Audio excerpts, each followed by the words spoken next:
నట జీవిత ప్రారంభ దశలో చిరంజీవి ఓ తమిళ చిత్రంలో హీరోగా నటించారు.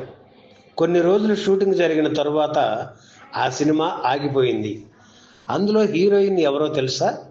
ఎన్టీఆర్, ఏఎన్ఆర్, కృష్ణ, శోభన్ బాబు వంటి అగ్ర కథానాయకుల సరసన నటించిన కేఆర్ విజయ. అటువంటి సీనియర్ హీరోయిన్తో కలిసి నటించే అవకాశం రావడం నిజంగా చిరంజీవికి అదృష్టమే. చిరంజీవి తను హీరోయిన్లుగా ఓ చిత్రంలో నటించామని, కొన్ని రోజులు వర్క్ చేశామని, ఆ సినిమా ఆగిపోకుండా విడుదలై ఉంటే తమిళ చిత్ర పరిశ్రమలోనూ చిరంజీవి విజృంభించి ఉండేవారని కేఆర్ విజయ ఓ సందర్భంలో చెప్పారు. ఆ చిత్రం ఆగిపోయినా తదనంతర కాలంలో కొన్ని తమిళ చిత్రాల్లో నటించారు చిరంజీవి. వాటిలో 1981లో వచ్చిన రణవీరన్ చిత్రం ఒకటి.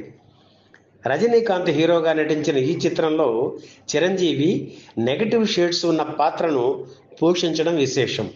శ్రీదేవి కథానాయికగా నటించారు. సత్య మూవీస్ పతాకంపై ఆర్ఎం వీరప్పన్, జి త్యాగరాజన్ రణవీరన్ చిత్రాన్ని నిర్మించారు.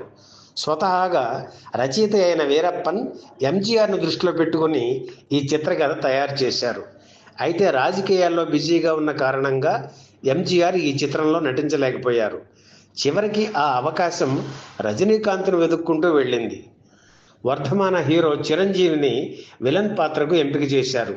సినిమా పతాక సన్నివేశాల్లో రజనీకాంత్, చిరంజీవి చేసే థ్రిల్లింగ్ ఫైట్స్ ప్రేక్షకుల్ని ఎంతగానో అలరించాయి.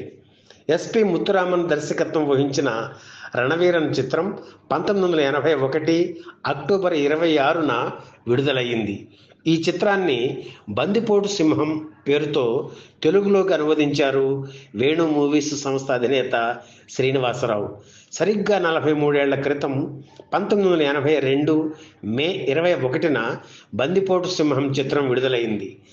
తమిళంలో బాగానే ఆడిన తెలుగులో మాత్రం ఈ సినిమా ఫ్లాప్ అయ్యింది. ఈ వీడియో మీకు నచ్చితే లైక్ చేయండి, షేర్ చేయండి, వెంటనే సబ్స్క్రైబ్ కూడా చేయండి.